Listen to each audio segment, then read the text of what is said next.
नमस्कार प्रिय छात्रों, मैं Ravindra Kumar Meena, assistant professor geography.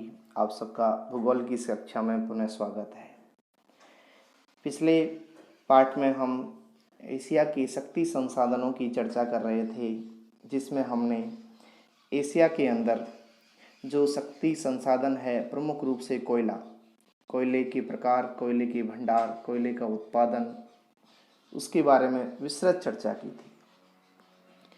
आज हम पुनः उसी कड़ी में आगे शक्ति संसाधनों में ही पेट्रोलियम की चर्चा करेंगे कि पेट्रोलियम एशिया में कहाँ कहाँ पे है, उसका भंडार है, कहाँ कहाँ पे उसका प्रोडक्शन हो रहा है। चलिए आइए, तो सबसे पहले हम देखें कि एशिया, हमने शुरू से ही देख रखा है कि हम एशिया के बारे में पढ़ रहे हैं कि एशिया एक विविधताओं का महाद्वीप है। तो उसमें क्या है, विशाल महाद्वीप है, तो सारे संसाधन खूब उपलब्ध हैं। पेट्रोलियम की जब चर्चा होती है तो पश्चिम एशिया, मध्य एशिया की विस्तार से चर्चा होती है। उनका नाम सबसे आगे आता है कि सऊदी अरब, ईरान, इराक, कतर, बहरीन, ये ऐसे क्षेत्र हैं जहाँ पे प्राचीन समय की अवसादी चट्टानें हैं। अवसादी चट्टानें, जब हम फिजिकल ज्योग्राफी पढ़ते हैं तो हम देखते हैं कि चट्टान 3 प्रकार की हैं: आग्नेय, अवसादी और कायांतरित। अवसादी चट्टानें परत के रूप में पाई जाती है। जब वैगनर का महाद्वीपीय विस्थापन सिद्धांत हमने पढ़ा तो उसमें हमने पढ़ा कि कार्बोनिफेरस काल में पेंजिया टूट गया था। उस टूटने के बाद में जितना भी जीवांश था पृथ्वी के ऊपर, वनस्पति, पेड़ पौधे, जीव जंतु, वो पृथ्वी के अंदर दब गए। एक भयानक भूगर्भिक हलचल हुई। फिर सेडिमेंट्री जो रॉक्स हैं, परतदार, एक के ऊपर एक जमती जाती हैं। उस वजह से उन जीवांश के ऊपर दबाव बढ़ा और पृथ्वी के गर्भ में अत्यधिक ताप और ऊपर से अत्यधिक दबाव के कारण वो सब चीज़ें कोयले, पेट्रोलियम और प्राकृतिक गैस में तब्दील हो गई, जिसमें से हमने कोयला को पढ़ लिया। आज हम एशिया में पेट्रोलियम के संचित भंडार और उत्पादन की चर्चा करते हैं। एशिया के मैप को आप देखोगे तो एशिया के अंदर आप देखते हैं कि भूमध्य सागर से लेके पूर्वी एशिया तक पेट्रोलियम निकाला जाता है, लेकिन हम डिवाइड करें तो पश्चिम एशिया में अधिक और पूर्वी एशिया में कम। पेट्रोलियम देखें तो कोयले के बाद दूसरा महत्वपूर्ण स्थान इसका आता है शक्ति के संसाधनों में। इसकी एक विशेषता ये है कि कोयले की अपेक्षा से एक स्थान से दूसरे स्थान पर ले जाने में सुविधा होती है।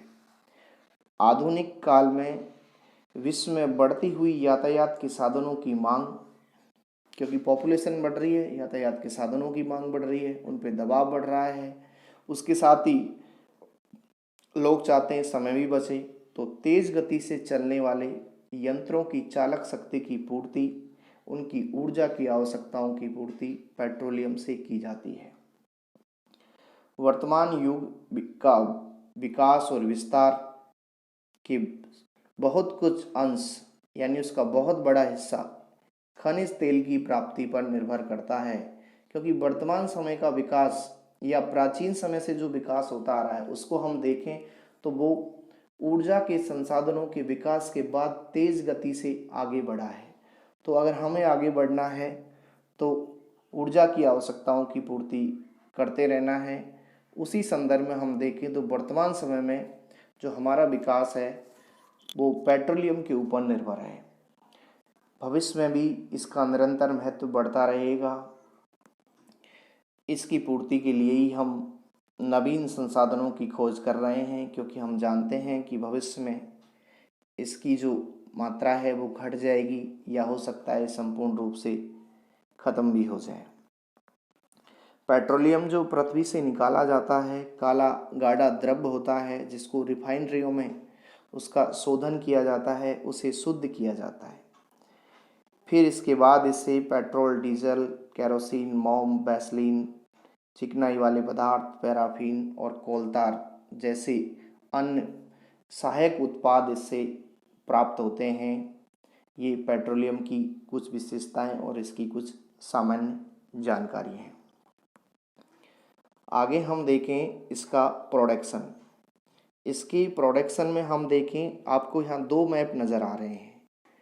एक मैप जो है वो एशिया महाद्वीप का जो नक्शा है, उसमें आप देखोगे तो जो पश्चिम एशिया का जो क्षेत्र है, उससे पहले अगर आप भारत के नक्शे पर आपकी नज़र जाएगी तो यहाँ पे म्यांमार और आसाम का जो क्षेत्र है, यहाँ पे तेल निकाला जाता है। फिर उसके नीचे इंडोनेशिया के क्षेत्र में भी तेल निकाला जाता है।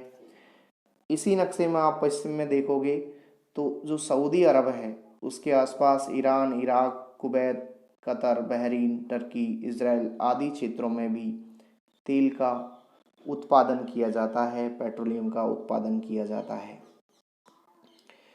दूसरा, अगर आप देखोगे कि एशिया में पेट्रोल का प्रोडक्शन, तो सऊदी अरब नंबर 1 है, फिर ईरान है, चीन है, कुवैत है, इराक, कतर, इंडोनेशिया, मलेशिया और सीरिया।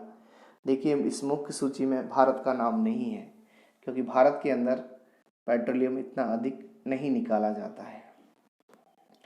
अब हम इसकी प्रोडक्शन की चर्चा करते हैं तो हम देखते हैं कि विश्व का जो कुल संचित भंडार है, यानी टोटल वर्ल्ड में जितना पेट्रोलियम है, उसका 67% तेल एशिया महाद्वीप में जमा हुआ है, यहाँ पे विद्यमान है। एशिया महाद्वीप में इस समय लगभग टोटल विश्व का 40% पेट्रोलियम का प्रोडक्शन किया जा रहा है, जिसमें प्रमुख राष्ट्र Iran, Iraq, Saudi Arab, Kuwait, Qatar, Bahrain, Turkey, Israel हैं। जबकि दक्षिण पूर्वी एशिया देशों में हम देखें तो एशियाई रूस, इसके अलावा इंडोनेशिया, चीन, ब्रुनेई, मलेशिया और म्यांमार के ये जो क्षेत्र हैं, वहाँ से पेट्रोलियम का उत्पादन किया जाता है। इसी कड़ी में हम देखें दक्षिण पश्चिम एशिया का जो मध्य पूर्व का क्षेत्र है, जिसे मध्य पूर्व कहते हैं पूरे वर्ल्ड के संदर्भ में, एशिया के संदर्भ में दक्षिण पश्चिम का हिस्सा कहते हैं। वहाँ पे प्रमुख पेट्रोलियम और प्राकृतिक गैस के क्षेत्र हैं। इसमें आप इंडेक्स में नीचे देखोगे तो बड़ा सा जो काला है, वहाँ पे तेल और गैस के क्षेत्र हैं। तो आप इस नक्शे को ध्यान से देखोगे तो इधर ईरान, इराक के मौसुल से लेके कुवैत, फाओ, सुलेमान, अबादान, गजसरन, फारस की खाड़ी, संयुक्त अरब अमीरात, आबू धाबी, दुबई, ओमान की खाड़ी, दोहा, ये वो एरिया हैं जहाँ पे तेल के बड़े क्षेत्र हैं और साथ में प्राकृतिक गैस भी यहाँ पे उपलब्ध है। बीच में जो डॉट डॉट लाइन है वो यहाँ की राष्ट्रीय सीमा है। फिर जहाँ पे एक बिंदी काली लगी हुई है वो इंडिकेट करती है कि वो गैस पाइपलाइन है, और आडी जो सीधी लाइन है वो कच्चे तेल की पाइपलाइन है। दो प्रकार की पाइपलाइन है, एक तो कच्चे तेल की पाइपलाइन अर्थात कुओं से जो पेट्रोलियम निकलेगा, जिसे भूगोल की भाषा में काला सोना कहते हैं, फिर उसको रिफाइनरी में ले जाके शुद्ध किया जाता है और उसके बाद उसके सह उत्पाद हैं उनका इस्तेमाल किया जाता है। तो उसमें से जो पेट्रोल, डीजल, प्राकृतिक गैस है, इनको अलग पाइपलाइनों द्वारा दूसरे क्षेत्रों में पहुंचाया जाता है। तो ये इस नक्शे को आप देखिए, इसमें ये सारी चीज़ें नज़र आ रही हैं। ये दुनिया का वह हिस्सा है जहाँ पे सर्वाधिक पेट्रोलियम और प्राकृतिक गैस के भंडार हैं, यानी यहाँ पे विश्व में सबसे अधिक पेट्रोलियम के भंडार हैं। कौन सा हिस्सा? दक्षिण पश्चिमी एशिया, जिसे दुनिया का मध्य पूर्व का क्षेत्र कहते हैं। यह हिस्सा जो है विश्व का सबसे बड़ा पेट्रोलियम उत्पादक क्षेत्र है। अब हम यहाँ चर्चा करें कि दक्षिण पश्चिम एशिया में तेल के क्षेत्र कौन कौन से हैं। तो यहाँ पे हमें विदित है कि पेट्रोल के अपार भंडार हैं और यहाँ लगभग सभी देशों में तेल के कुएं हैं। इनको आपस में लिंक कर रखा है पेट्रोल लाइनों को। फिर इधर भूमध्य सागर से लेके अदन की खाड़ी, लाल सागर तक जितने भी बंदरगाह हैं उनको पाइपलाइनों से जोड़ रखा है ताकि विश्व के विभिन्न देशों में निर्यात किया जा सके। और इन बंदरगाहों से अगर आप मैप में देखोगे तो ये जो बंदरगाह के पास जितने भी शहर हैं उनसे तेल का विश्व को निर्यात किया जाता है। इसमें हम ईरान के आबादान की बात करें तो यह एक ऐसा बंदरगाह है जो विश्व में सर्वाधिक पेट्रोलियम का निर्यात करने वाला बंदरगाह है। अगर आप मैप में इसे देखोगे तो यह ऐसी जगह है, फारस की खाड़ी से जाके इधर देखते हैं हम तो यहाँ से सबसे ज़्यादा पेट्रोलियम जो है निर्यात किया जाता है। इसी में हम देखें और दक्षिण पश्चिम एशिया के प्रमुख तेल उत्पादक क्षेत्र, तो सबसे पहले बात होती है सऊदी अरब की। सऊदी अरब की जब चर्चा होती है तो हम कहते हैं कि ये विश्व का सबसे बड़ा तेल उत्पादक देश है। सऊदी अरब की बात हो तो वहाँ पे दुबई जैसे महंगा शहर, क्योंकि वहाँ के लोगों की आमदनी बहुत ज़्यादा है कि वहाँ पेट्रोलियम के भंडार हैं। यहाँ के अगर प्रमुख तेल क्षेत्र देखें तो अल खावर, अबक्विक, हापर, सेदगम, दम्मान, सफानिया, काथिफ, खुरैस, आबू अली, आबू हिरैन, पगीली, राम तनूरा ये प्रमुख तेल शोधन के केंद्र हैं। इस देश से अधिकांश तेल निर्यात भूमध्य सागर स्थित हैफा बंदरगाह से किया जाता है। यहाँ पे तेल की पाइपलाइनें हैं, यहीं से इस कंट्री का अधिकांश तेल एक्सपोर्ट किया जाता है, निर्यात किया जाता है। सऊदी अरब विश्व के कुल उत्पादन का लगभग 13% उत्पादित करता है। इसी की पड़ोसी देश चर्चा करें हम तो ईरान, इराक। ईरान एशिया का सऊदी अरब के बाद दूसरा सबसे बड़ा तेल उत्पादक देश है, लेकिन हम देखें तो पिछले काफ़ी समय से यहाँ पे अमेरिका के साथ इसका संघर्ष चल रहा है, जिसे शीत युद्ध माने कि वैचारिक संघर्ष है। उसकी वजह से अभी इसका प्रोडक्शन गिर गया है, लेकिन फिर भी यह विश्व में सऊदी अरब के बाद एशिया महाद्वीप में दूसरा बड़ा देश है। अभी थोड़ी देर पहले चर्चा की हमने कि आबादान यहाँ का सबसे बड़ा तेल शोधक केंद्र है और ईरान का जो अधिकांश तेल है वो यहीं से एक्सपोर्ट किया जाता है, यहीं से निर्यात किया जाता है। Next Iraq. तो सऊदी अरब ईरान के बाद एशिया का ये तीसरा सबसे बड़ा तेल उत्पन्न करने वाला क्षेत्र है। यहाँ के प्रमुख क्षेत्र देखें तो मौसूल, कैराय, किरकुक, जाम्बरी, उमर, जुबैर, रुमेला, बसरा ये बड़े तेल उत्पादक क्षेत्र हैं, जिसमें इराक का सबसे बड़ा तेल उत्पादक क्षेत्र किरकुक है। यहाँ पे बड़ा तेल शोधक है जो लगभग इस देश का 80% भाग यहाँ से एक्सपोर्ट होता है। और एक महत्वपूर्ण बात कि तेल का जो जमाव है, भंडार है इस एरिया में, वो सऊदी अरब को छोड़ के, अगर सऊदी अरब को छोड़ दें तो दूसरा बड़ा भंडार वाला देश इराक है। नेक्स्ट हम देखें तो कुवैत, ये सऊदी अरब, इराक, ईरान के बाद सुरक्षित तेल भंडारों में इसका स्थान आता है। उत्पादन में इसका चौथा स्थान है और फारस की खाड़ी के समीप इसका तेल फैला हुआ है और यहीं से ये तेल इस निर्यात किया जाता है इस बंदरगाह से। फिर कतर, बहरीन, सीरिया, टर्की ये अन्य दक्षिण पश्चिम एशिया या मध्य पूर्व के एशियाई देश हैं जहाँ से व्यापक रूप में पेट्रोलियम निकाला जाता है। आगे हम चर्चा करते हैं एशिया के ही दूसरे पार्ट, दक्षिणी पूर्वी एशिया के तेल क्षेत्र।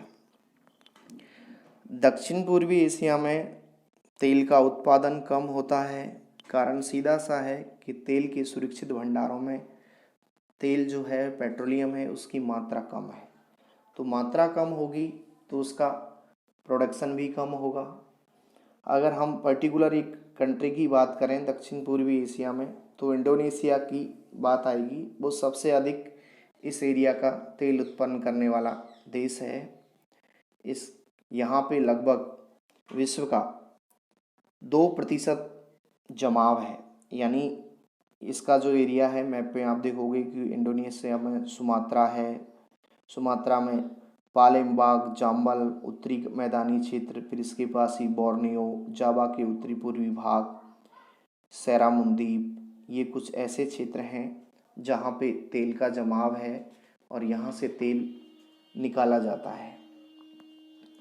इसके बाद अन्य इन दक्षिण पूर्वी एशियाई देशों में चीन है, म्यांमार है, मलेशिया है और भारत है। तो चीन में भी अनेक क्षेत्र हैं, म्यांमार के अंदर भी अनेक क्षेत्र हैं और यहाँ की बड़ी जो तेल शोधन कार्यशाला है वो यंगून, जिसे पहले रंगून कहते थे, वहाँ पे स्थित है और यहाँ विश्व का लगभग 1% खनिज तेल म्यांमार से निकाला जाता है। मलेशिया और भारत में हम देखें तो भारत में नॉर्थ ईस्ट इंडिया में असम में डिगबोई, नाहरकटिया, माकुम, फतरिया, वदरपुर, मोरान, रुद्र सागर, ये तेल के यहाँ पे कुएं हैं। गुजरात में अकलेश्वर, कलोल, महसाना, पंजाब के अंदर यहाँ से भारत के अंदर तेल निकाला जाता है, पर भारत के अंदर इतने ज़्यादा पर्याप्त भंडार नहीं है। अभी तो पिछले कुछ सालों में राजस्थान का जो पश्चिमी हिस्सा है वहाँ पे भी खनिज तेल के पर्याप्त भंडार मिले हैं और रिफाइनरी लगाने की भी चर्चा है। जल्दी यहाँ पे रिफाइनरी लगाई जाएगी। दूसरा बड़ा क्षेत्र भारत में देखें तो महाराष्ट्र में मुंबई के निकट मुंबई हाई से बड़ी मात्रा में खनिज तेल निकाला जाता है। नंबर 3 पे हम एशिया में देखें तो मध्य एशिया में भी पेट्रोलियम के भंडार हैं। वो कैस्पियन सागर के पूर्व दक्षिण क्षेत्र में स्थित हैं। यहाँ पे तुर्कमेनिस्तान, कजाकिस्तान, एशियाई रूस, उज्बेकिस्तान, किर्गिस्तान, अजरबैजान आदि क्षेत्रों से तेल निकाला जाता है। फिर नेक्स्ट लास्ट में देखें हम इंटरनेशनल ट्रेड, अंतर्राष्ट्रीय व्यापार। तो खनिज तेल की भी कोयले की तरह अंतर्राष्ट्रीय मांग अधिक है। ये तो लाने ले जाने में भी कोयले से आसानी है, ऊर्जा भी अधिक प्राप्त होती है इससे।